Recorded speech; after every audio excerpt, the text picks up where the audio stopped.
क्या आपने कभी सोचा है कि अपने देश में जितने आपराधिक मामले दर्ज होते हैं उनमें से तहकीकात पूरी करके अपराधियों को सजा मिलने का प्रतिशत बहुत कम है। वजह सबूत का ना होना, शातिर क्रिमिनल्स द्वारा क्राइम सीन को डिस्टॉर्ट करना, एन मौके पे गवाहों का मुकर जाना, इसी वजह से उन अपराधों से जुड़े कई सारे सवालों के जवाब नहीं मिल पाते। पर एक बात और है जो इससे भी बुरी है, आपराधिक मामले का दर्ज ना होना।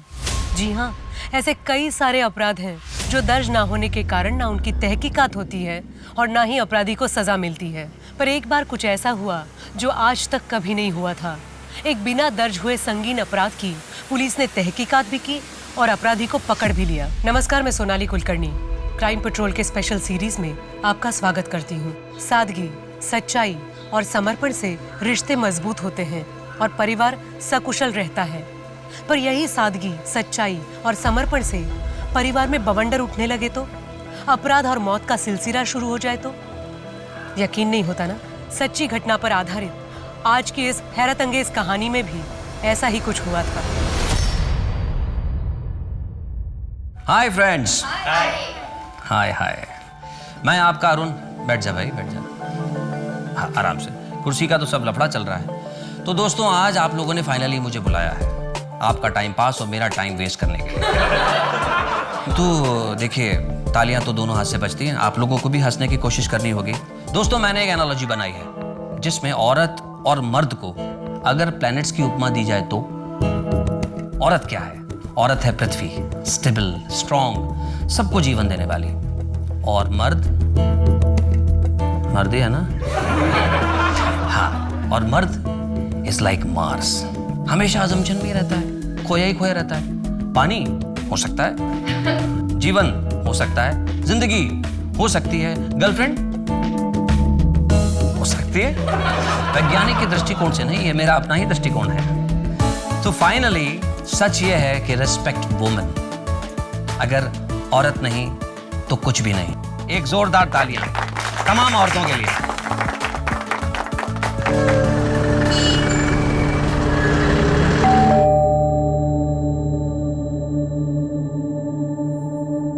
अरे आप यहां से गुजर रहा था तो सोचा आपका हालचाल पूछता चलो। आइए ना।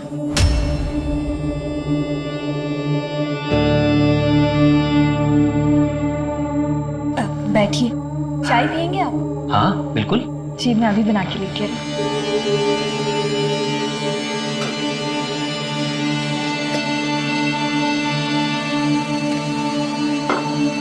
आप बस 2 मिनट रुकिए, मैं अभी आई। फिर से चाय की पत्ती खत्म हो गई? अब मैं बस लेके ही आ रही हूँ। डोंट वरी, चाय की पत्ती के अलावा घर का कुछ जरूरी सामान भी लेके आया। अरे, इन सब की क्या जरूरत थी? देखिए, मैं जानता हूँ किशोर के जाने के बाद आप अपना ख्याल नहीं रखती हैं। जिसके लिए घर बार सजाया था, अब वो ही नहीं रहा तो आपका मूड ठीक करने के लिए ये मास्टर शेफ आज आपके लिए चाय बनाएगा। अरे, आप बस देखते जाओ। लेकिन आप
ट्रिप के लिए जा रहे हो, संभल कर रहना और अपनी टीचर की बात सुनना। अकेले कहीं मत जाना तुम लोग। ओके ओके, ठीक है मम्मा। और सबसे इम्पोर्टेंट बात, तुम दोनों अपना ख्याल रखना। ठीक है। चलो जल्दी करो, चलो चलो जल्दी। यस, आप आ रहे हैं क्या हमें स्कूल तक छोड़ने? चलो चलो आ जाओ। दादी के पैर छुओ। दादी खुश रहो। संभाल के जाना और खूब एंजॉय करना। तुम लोग रेडी भी हो गया इतनी जल्दी?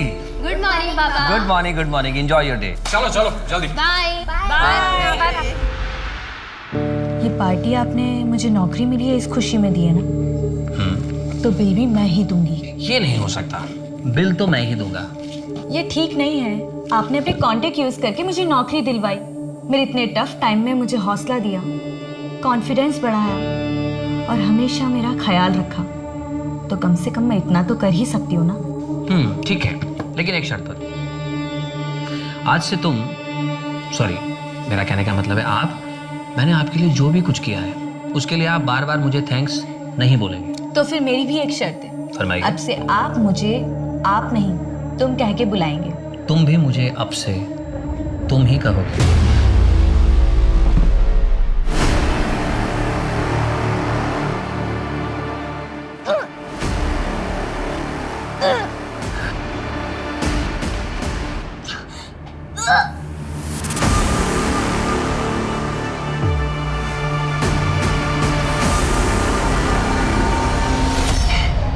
सोनी, अरे क्या हो गया तुझे?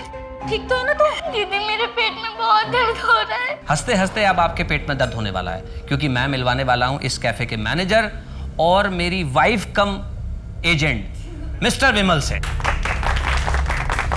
वो मैं इसलिए कह रहा हूं, इसने एक प्रोग्राम क्या दिला दिया, मुझ पे ही रुबाब दिखाता है और पैसे भी मुझसे लेता है पत्नी की तरह।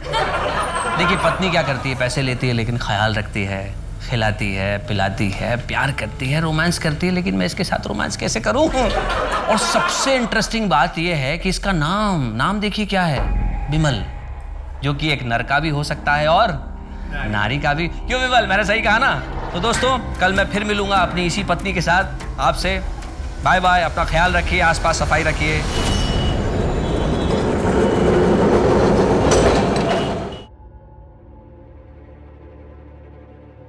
अरे इतनी सुबह सुबह कहाँ जा रहे हैं? बस माँ वो परेशान लग रहे हो, क्या बात है? कुछ नहीं माँ, हाँ प्रसाद दीजिए। ये क्या है तुम्हारे हाथ में? कुछ काम के कागजात है माँ। अरे दादा, आज तो आपको छुट्टी है ना? हाँ, लेकिन एक ज़रूरी काम याद आ गया, इसीलिए बाहर जा रहा हूँ।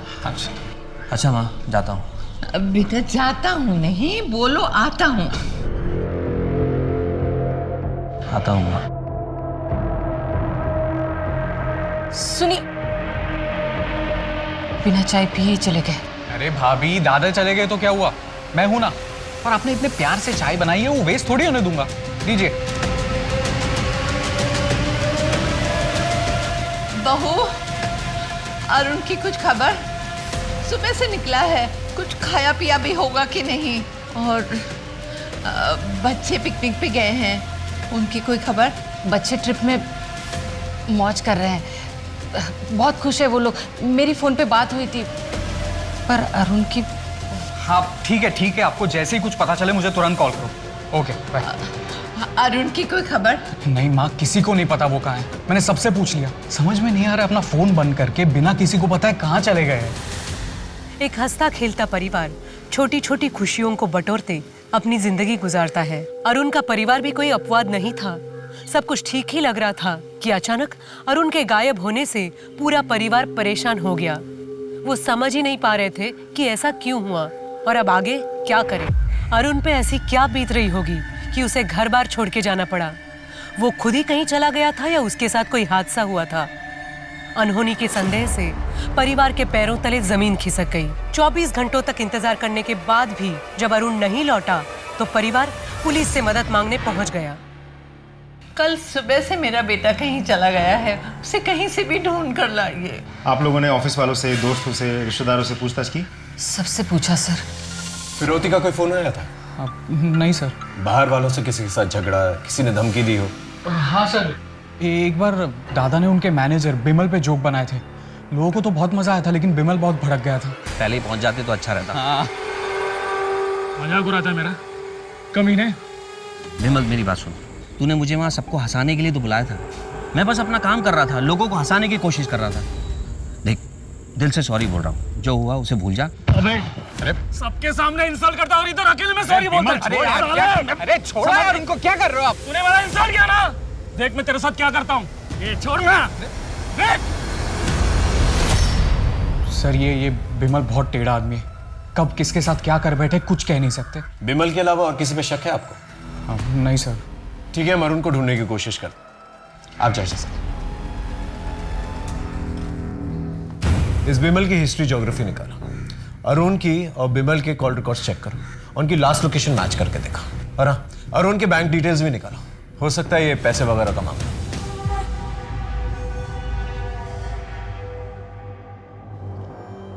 ये घर में ही थी या कहीं बाहर गई थी? घर पर ही थी, पर इसका पेट दर्द से क्या संबंध? डॉक्टर, क्या हुआ? कोई सीरियस बात है क्या? शोनी प्रेग्नेंट है। सर अरुण के कॉल रिकॉर्ड्स मैंने बहुत अच्छे से स्टडी किए। अरुण के कॉल रिकॉर्ड्स के हिसाब से अरुण और जैस्मिन के बीच दिन में कम से कम 5 से 6 बार बात होती थी, और बातें बहुत लंबे लंबे होती थी सर। ये जैस्मिन कौन? सर अरुण के दोस्त की वाइफ। कुछ ही महीनों पहले उसके दोस्त की मौत हो गई, और अगले ही हफ्ते से उन दोनों में बातचीत शुरू हो गई थी सर। अरुण के बैंक डिटेल्स हैं? हाँ सर, ये देखिए। लेकिन बैंक स्टेटमेंट से एक इंटरेस्टिंग बात पता चली है सर। जैस्मिन से मिलते हैं सर।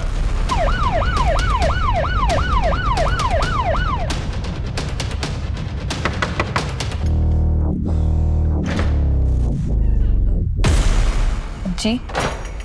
आप जैस्मिन? जी। आपको तो पता ही है कि अरुण लापता।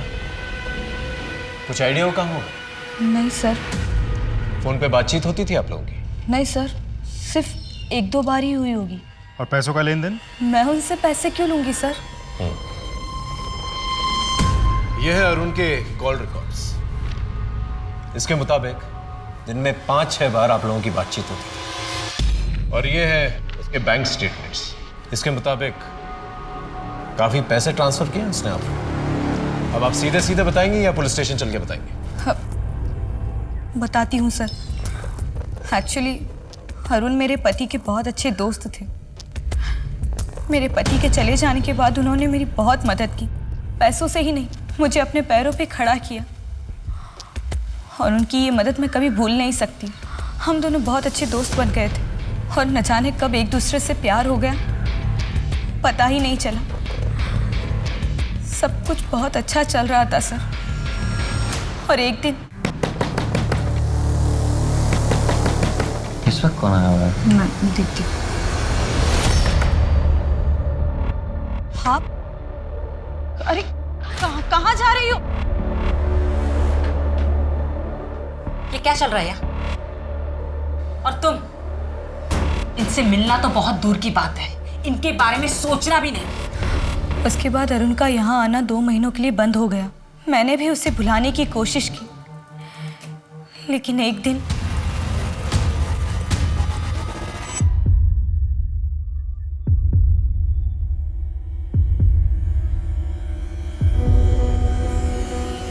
कितने दिनों बाद आया हो?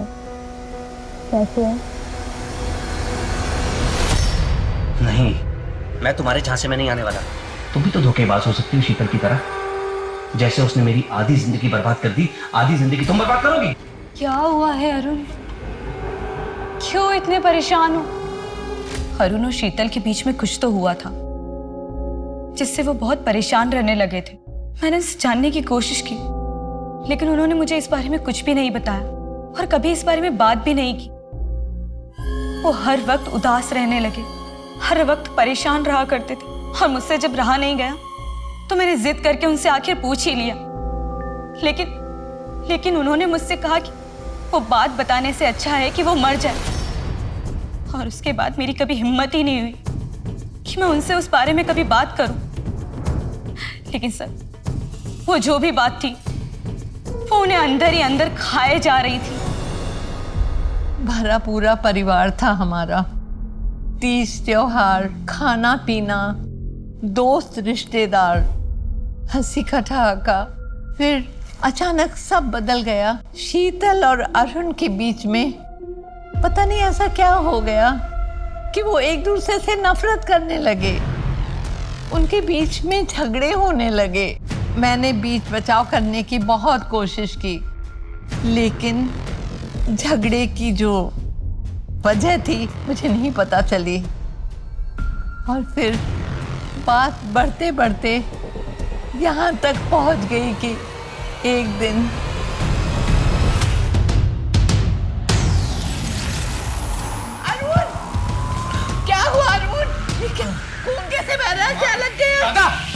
क्या हुआ माँ? क्या हुआ दादा को? दादा आप उठो। हाँ क्या हो गया इनको? बैठो जाके दवा का डब्बा लाओ। कहाँ है दवा? कहाँ है? बाहर रखा होगा ना। दादा जल्दी ले आओ, एक मिनट। जल्दी ले आओ। शीतल अच्छी बहू है, समझदार पत्नी है, प्यारी माँ है, हमारे परिवार की नाक है। उन दोनों का रिश्ता बहुत अच्छा था, पर उस दिन के हादसे के बाद हम सब हैरान हैं। अरुण और आपके बीच में किस बात की वजह से टेंशन था? हर पति पत्नी में जितना टेंशन होता है बस उतना ही, और कुछ नहीं। देखिए, मैं मानता हूँ हर पति पत्नी में झगड़े होते हैं, लेकिन ऐसे नहीं होते कि खून बहने लगे, जो अरुण के सर से बह रहा था। जैस्मिन को जानती हैं? कहीं वही तो वजह नहीं आप दोनों के झगड़े की? कुछ दिनों से अरुण का बर्ताव कुछ अजीब सा चल रहा था। अरे क्या बात है भाभी, बहुत अच्छे लग रहे हो इस साड़ी में। हरी के छोटे भाई की शादी में जा रहे हैं, इसलिए ये साड़ी पहनी। हाँ, वहाँ पे आपको देख के लोग बेहोश ही हो जाएंगे। और तुम? चले? तुम आओ जरा, कुछ बात करनी है। एक मिठाई।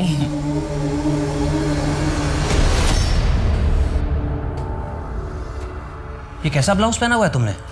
विदाउट स्लीव्स है, मुझ पर बहुत जच रहा है ना। नहीं, चेंज करो इसे अभी। मेरा कहने का मतलब है कोई सादा सा पहन लो, लॉन्ग स्लीव्स का ब्लाउज पहन लो। पहले अरुण को मेरी हर एक बात बहुत अच्छी लगती थी, फिर उसे धीरे धीरे मेरी बात उसे खटकने लगी। वजह? पता नहीं। कहीं अरुण को आप पर शक तो नहीं था? पता नहीं सा। शीतल के बिहेवियर से तो लग रहा है जैसे अरुण को उस पर शक था।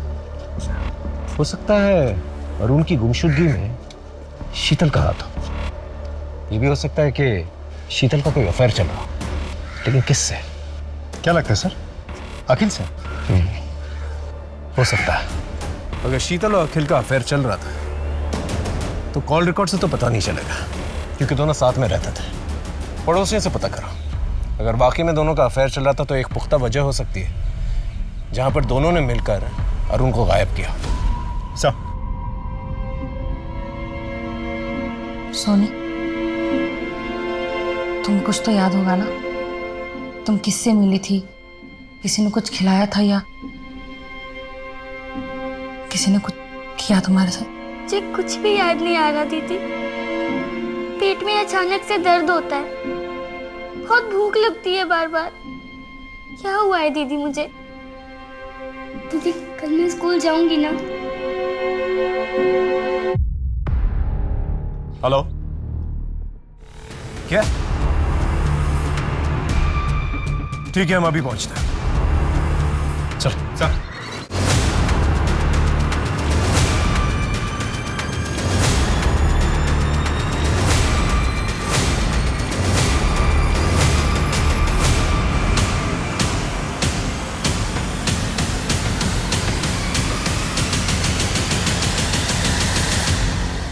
सर, ये तो अरुण है।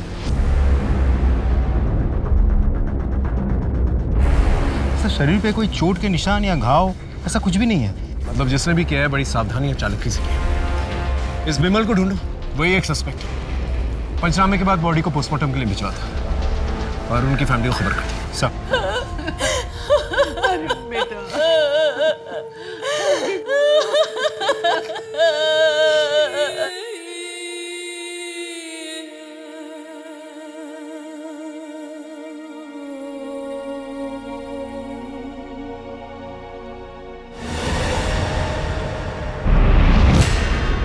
सर, विमल का पता चल गया। कहाँ पर है? एक लॉज में छिपा बैठा है। लेकर आओ। तूने ही अरुण को मारा ना? मैंने अरुण को नहीं मारा सर।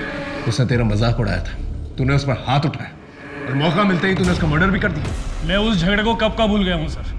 तो फिर शहर छोड़ के क्यों भागा था? लॉज में क्यों छुपा हुआ था? सर, मैं कर्जे में डूबा हुआ हूँ। साहूकार मुझे ढूंढ रहे थे, इसलिए घर छोड़ के यहाँ लॉज में रह रहा हूँ। सारे मोटिव्स तेरे पास ही हैं अरुण को मारने के लिए, और कोई नहीं मारना चाहता था उसे? है सर। कौन? अरुण की बीवी शीतल। क्या? हाँ सर। वो अरुण को क्यों मरना चाहेगी? सर अरुण ने मुझे खुद बताया था, जब भी वो अपनी पत्नी के करीब जाता था वो इसकी बेइज्जती करती थी, कहती थी बदबू आ रही है। सर यहाँ तक कि वो उल्टी भी कर देती थी। सर विमल ने शीतल के बारे में जो कुछ भी कहा, शीतल ने या अरुण की माँ ने कभी भी ऐसा कुछ नहीं बताया हमें। एक पत्नी अपने पति को इसलिए मार देती है क्योंकि उससे बदबू आती है। ये बात कुछ हजम नहीं हो रही। जरूर कोई और वजह है जो घर वाले भी हमसे छुपा रहे हैं। ये शीतल और अखिल के रिलेशनशिप के बारे में कुछ पता चला? से पता लगाने की कोशिश कर रहे हैं, थोड़ा सा समय लगेगा।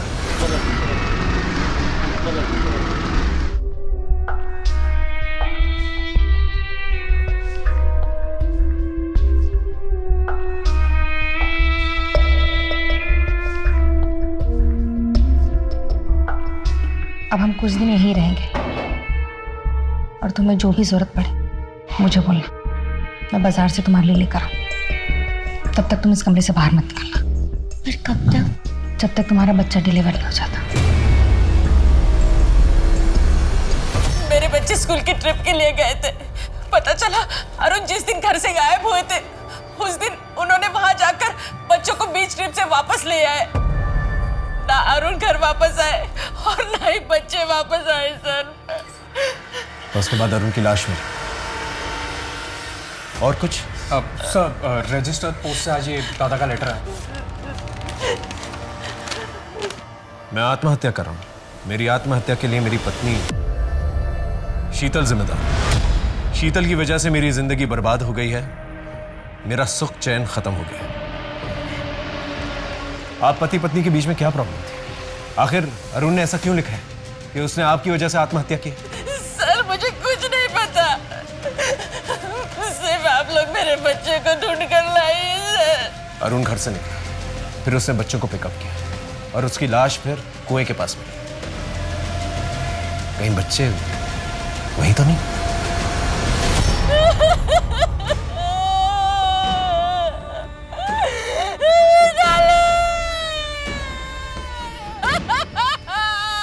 प्लीज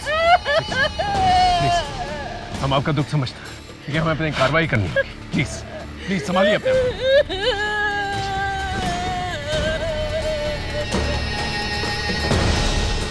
पंचनामे के बाद पोस्टमार्टम के लिए भिजवा दो। सर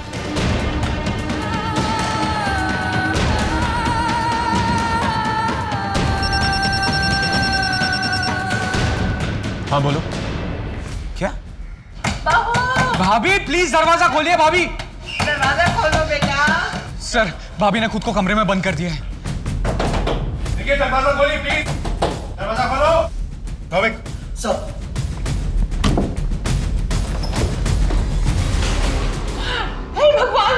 भाभी शीतल की हालत देख के ही पता चलता था कि उस पे क्या बीत रही होगी। उसने बचपन में माँ बाप और अब पति और बच्चे खोए थे। करीबी लोगों की मौत का साया उस पे मंडराता रहा। वो जिस सदमे से गुजर रही थी उसे सहना सबके बस की बात नहीं थी। पर कठिनाइयों और हादसे में तपी शीतल जैसी महिला ने आत्महत्या करने की कोशिश की तो पुलिस भी समझ गई कि कुछ और भी राज हैं जो शीतल को जिंदगी से मौत की कगार तक ले आए हैं। वो ऐसे कौन से राज थे जिनके खुल जाने से सबको सदमा लगने वाला था? ऐसी कौन सी बात सामने आने वाली थी जिससे तहकीकात की दशा और दिशा बदलने वाली थी? अब हाँ सर। घर की तलाशी लेनी है। जी प्लीज। विनोद चेक करो।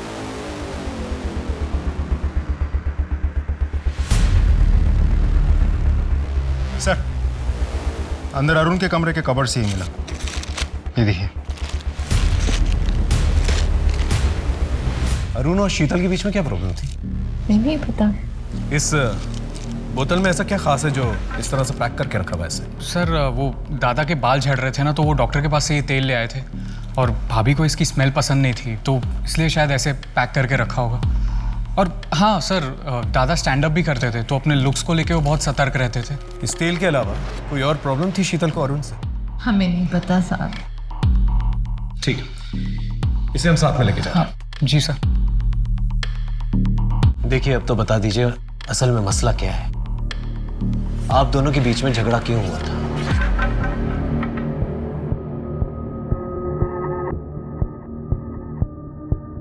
ये तेल हमें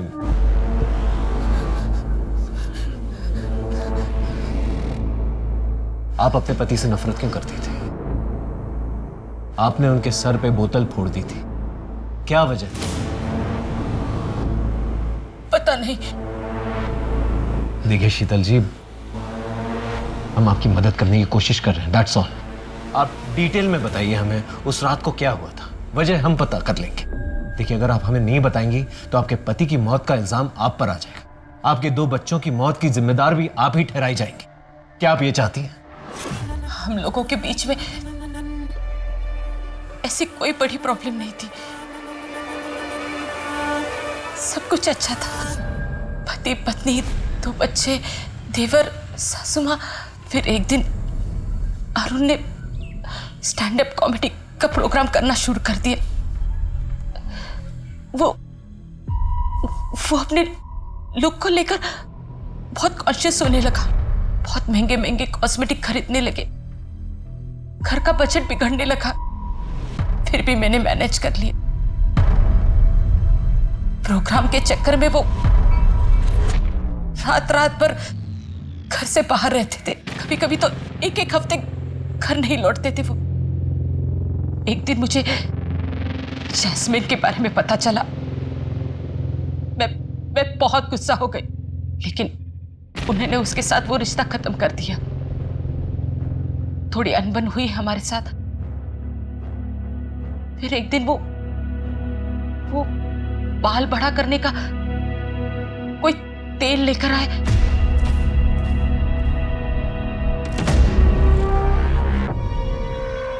अरुण, कितनी बदबू आ रही है, मत लगाइए ये तेल। मेडिसिन है शीतल, देखना जहाँ जहाँ से मेरे बाल झड़ गए ना, सारे के सारे वापस आ जाएंगे। प्लीज मत लगाओ, बहुत गंदी बदबू आ रही है।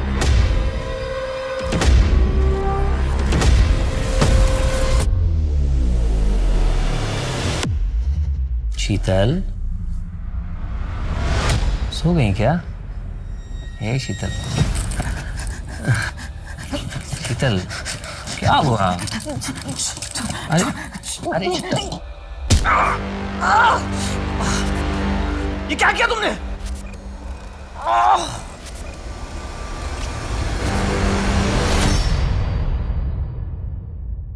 अरुण, तुमने अपना आपा खो दिया।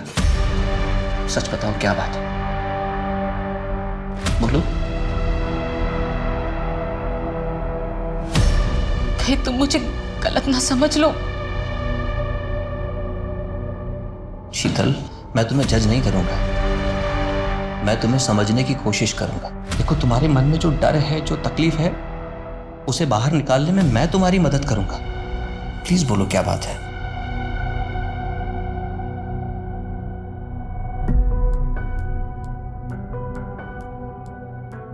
मैं 13 साल की उम्र में ही मां बन गई थी। कब क्या हुआ मुझे कुछ पता नहीं, मैं तो बहुत छोटी थी। दीदी ने मुझे बताया कि मैं प्रेग्नेंट हूं। फिर दीदी ने मुझे ये भी बताया कि किसी ने मेरे जूस में कुछ मिलाया था। फिर बेहोश होने के बाद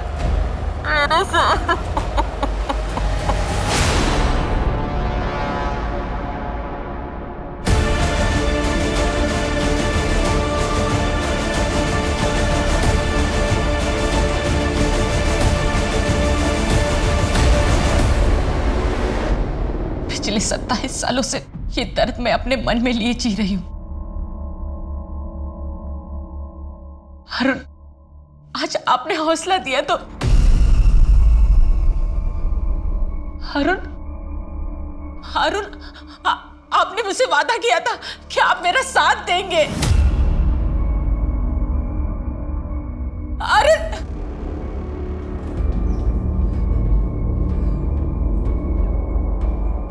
एक तो कच्ची उम्र में ऐसी पीड़ा के साथ जी रही थी।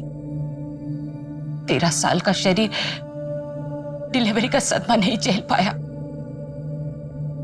इसलिए डिलीवरी होते ही मेरा बच्चा मर गया। आपने रेप की कंप्लेन लिखवाई थी? नहीं। क्यों? मैं बहुत छोटी थी। मुझे ये याद ही नहीं आ रहा था कि मेरे साथ ये बार बार कौन कर रहा था। हमेशा मुझे, मैं नींद में हूं यही लगता था। मुझे बस ये याद है कि ये जो कुछ भी हो रहा था मेरी दीदी सोनल के घर में हो रहा था। ये सब की बात थी, इसलिए दीदी ने केस रफा दफा कर दिया और मैं भी कुछ नहीं कर पाई। आपकी बहन सोनल, वो अब कहाँ रहती है? सोनल दीदी और जिया जी का 10 साल पहले कार एक्सीडेंट में मौत हुई। आपके साथ जिस घर में वो हादसा हुआ था, आपको उसका एड्रेस याद है? डिटेल में तो नहीं पता, पर बनाटी में एक गार्डन है, उसके सामने विश्वास डेयरी के बाजू में ब्राउन कलर का वो ऐसा आर्क बंगला है। उसी में दीदी और जिया जी रहते हैं और उनके बगल में चटर्जी और मित्तल जी, वो भी वहीं रहते हैं, दीदी के घर में। शीतल की कहानी सुन के ये केस और भी ज्यादा कॉम्प्लिकेटेड हो गया है। सर ऐसा भी तो हो सकता है कि बचपन में शीतल पे हुए टॉर्चर की बात सुन के अरुण ने उन लोगों को ढूंढ निकालने की कोशिश की होगी, जिसकी वजह से उन लोगों ने मिलकर अरुण को मार दिया होगा। या सर ऐसा भी तो हो सकता है शीतल खुद को बचाने के लिए मनगढ़ंत कहानी रच रही हो। शीतल को उस तेल से प्रॉब्लम थी, इसलिए उसने अपने हस्बैंड पे वार किया। हो सकता है कि वो तेल की स्मेल उसके अतीत के किसी हादसे से जुड़ी हुई है। क्या है कि कुछ हादसे ऐसे होते हैं जो दिमाग में घर कर जाते हैं, इंसान उन्हें याद करके भी याद नहीं करना चाहता, लेकिन फिर कुछ ऐसा होता है जो दोबारा से वो हादसों को ट्रिगर करता है और दिमाग के बंद दरवाजे दोबारा से खुल जाते हैं और फिर इंसान ऐसे रिएक्ट करता है जिस तरह से शीतल ने रिएक्ट किया अपने हस्बैंड के साथ। लेकिन अगर शीतल झूठ बोल रही तो उसने कमाल की कहानी रची है और अपने ही हस्बैंड और बच्चों को मार दिया। वो ऐसा करेगी क्यों? एक काम करते हैं, शीतल ने जो पुराना एड्रेस दिया है ना अपना, वहां चल के पूछताछ करते हैं, देखते हैं क्या क्लू मिलता है। Excuse me sir. हेलो, हाँ ओके सर, पोस्टमार्टम रिपोर्ट आ गई है, बच्चों की बॉडीज में सेडेटिव्स मिले हैं। इसका मतलब नींद की गोलियां देकर बच्चों को मारा गया है। सोनी, 10 साल पहले जो हुआ उसे भूल जाओ। सारे मर्द एक जैसे नहीं होते, कुछ अच्छे भी होते हैं। ये देखो, मैंने तुम्हारे लिए एक अच्छा सा लड़का देखा है, तुम इससे शादी कर लो, ये तुम्हें बहुत खुश रखेगा। अरे ज़्यादा सोचो मत, मैंने हाँ कह दी है, बस 15 दिन में शादी होने वाली है। मैं चलती हूँ, मुझे बहुत तैयारियाँ करनी है।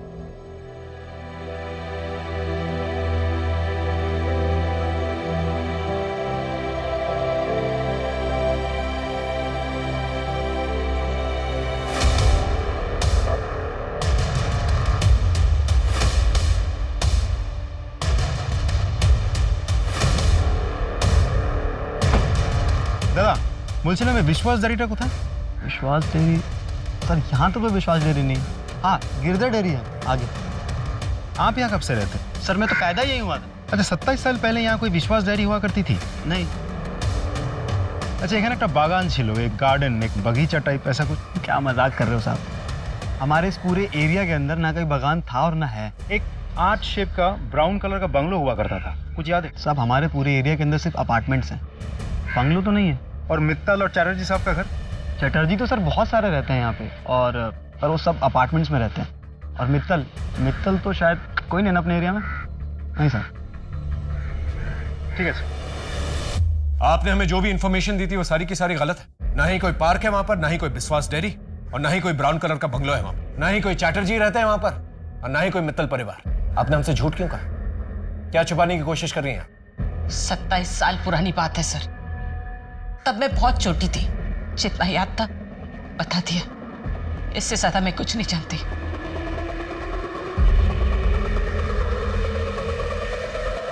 सर, ये औरत सिर्फ घुमा फिरा के बात कर रही है, देख लीजिएगा फिर से कोई नाटक करेगी।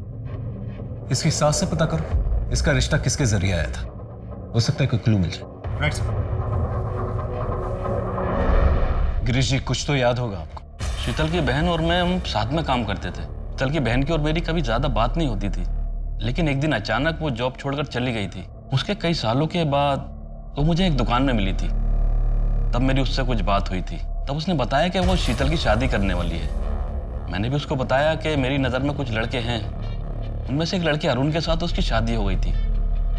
उसके बाद हमारी मुलाकात नहीं हुई। ये शीतल और उसके पति, ये दोनों कहाँ रहते थे? ये दोनों अग्रपाड़ा में रहते थे।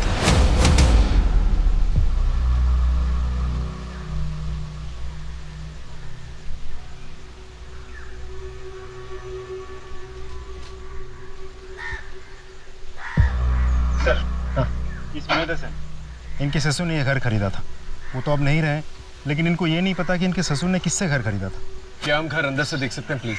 जी हम उससे बात करके गए थे, आप देख सकते हो। Thank you.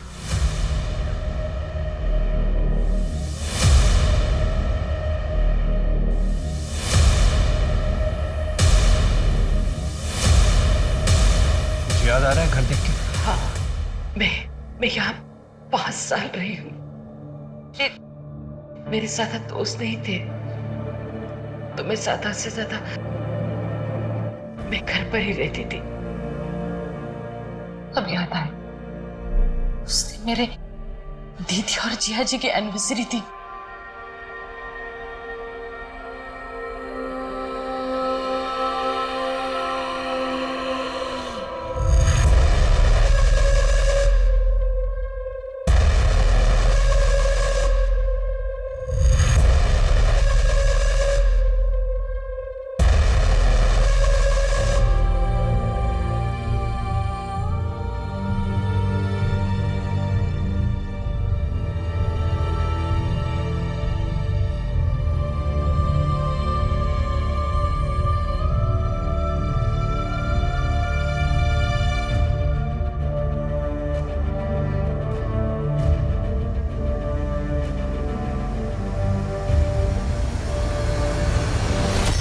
अब मुझे यकीन हो गया कि वाकई शीतल के साथ बचपन में वो अत्याचार हुआ है। सर, सिर्फ शीतल के रोने धोने की वजह से हम उसकी बातों पे यकीन कर ले या उसको बेकसूर मान ले, मुझे नहीं लगता ये सही रहेगा। क्योंकि अभी तक हमारे पास इस बात का कोई सबूत नहीं है कि रेप हुआ था, और इस बात का भी कोई सबूत नहीं है कि उसकी दीदी और जीजा इसी घर में रहते थे।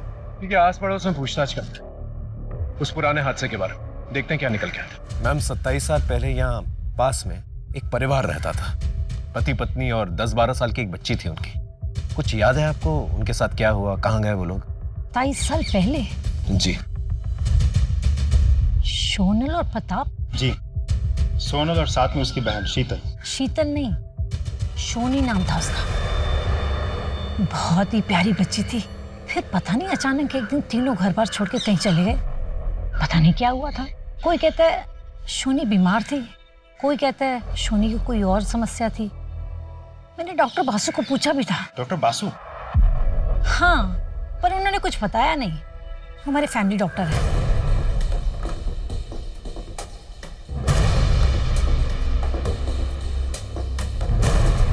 सर, मैं आपको थोड़ी देर में फोन करता हूँ। जी हाँ। सोनल और प्रताप के पुराने सामान में से ये फोटो एल्बम मिला। फोटोज को अच्छी तरह से चेक करो। 27 साल पुरानी बात है, मतलब 1993। हो सकता है कोई क्लू मिल जाए। और सोनल और प्रताप के सोशल अकाउंट्स भी चेक करो। Right sir.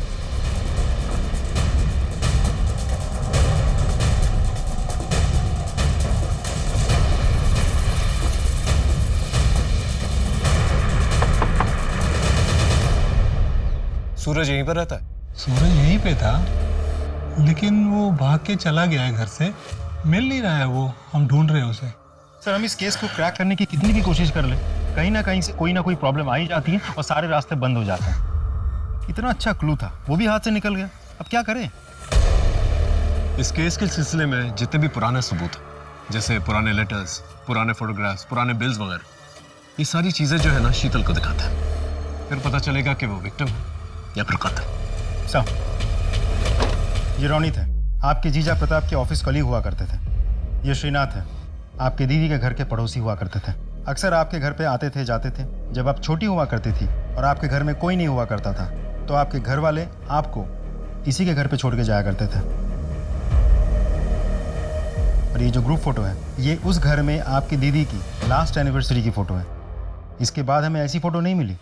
मतलब शायद उसके बाद से आपके दीदी और जीजा ने अपने आप को बाकी की दुनिया से कट ऑफ कर लिया था।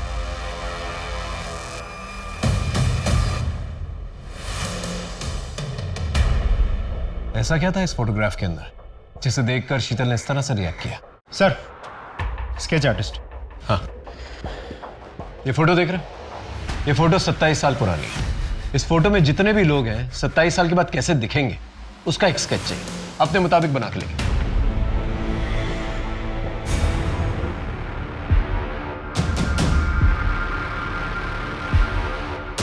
इन सारे स्केचेस को आसपास के पुलिस स्टेशन में भिजवा दी? जी सर, और हमारी एक टीम इन सारे स्केचेस को सबको दिखा के पूछताछ भी कर रही है।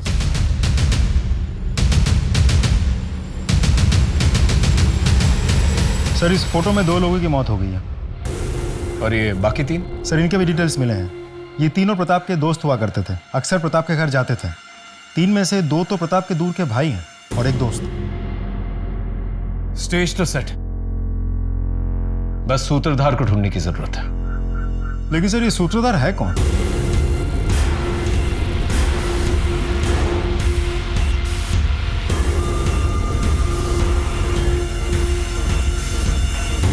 आप लोग सोनल और प्रताप को जानते थे? हाँ, वो हमारे बहुत अच्छे दोस्त थे। वैसे प्रताप हमारे दूर के भाई थे, लेकिन दोस्त करीबी थे। आप शीतल, इनमें से किसी को पहचानती हो? किसी की शक्ल याद है तुम्हें? नहीं सर, इनमें से किसी की भी शक्ल मुझे याद नहीं है। ये किस बात की तहकीकात हो रही है?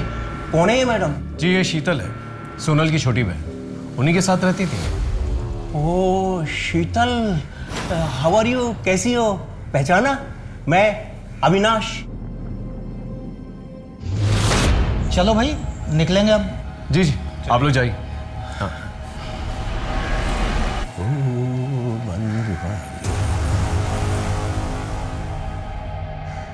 एक मिनट प्लीज, वापस आइए। 1 मिनट। इस बॉक्स में कुछ कॉस्मेटिक्स हैं। जो भी कॉस्मेटिक्स आप लोग डेली यूज करते हैं उन्हें चूज कर लीजिए।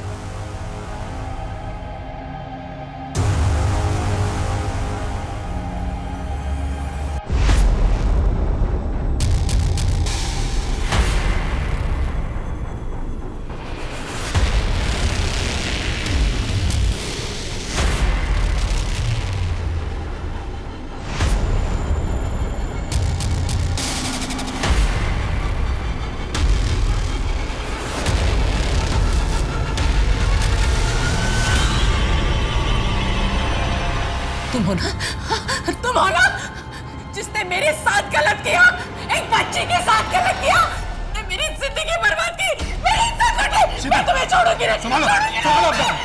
संभालो, लेके जाओ, लेके जाओ। क्या बकवास है ये? कुछ भी अनाप शनाप बोले जा रही है। लगता है इसका माथा फिर गया, और साथ में पुलिस भी बावली हो गई है। ना कोई सबूत, ना गवाह। अरे वाह वाह वाह वाह! 27 साल पहले की मनगढ़ंत कहानी गढ़ करके तुम मेरी बदनामी कर रहे हो। मनगढ़ंत कहानी है या सच, वो तो हम पता लगा ही लेंगे। लेकिन तकलीफ से अगर बचना चाहते हो ना, तो अभी सच बता दो। 13 साल की शीतल को तुमने क्या क्या किया था? क्या बकवास कर रहे हो? मैंने कभी किसी पर कोई अत्याचार नहीं किया। बिना किसी सबूत के आप कोई आरोप नहीं लगा सकते। मैं जा रहा हूं। रुकिए, जब तक का डीएनए टेस्ट नहीं हो जाता ना आपका, आप कहीं नहीं जा सकते। कर लो डीएनए टेस्ट। मैच किससे करोगे? ये सूरज, जब शीतल 13 साल की थी, उसका एक बच्चा पैदा हुआ था। वो मरा नहीं था, जिंदा है। वही ये बच्चा है। अब जब तक डीएनए टेस्ट नहीं आ जाता, यहीं पर रुको।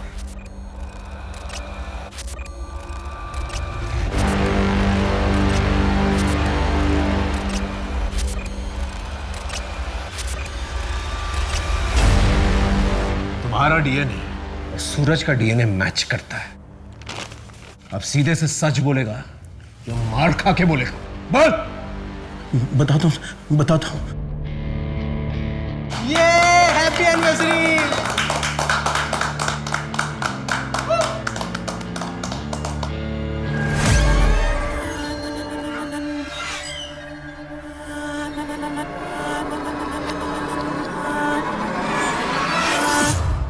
जूस।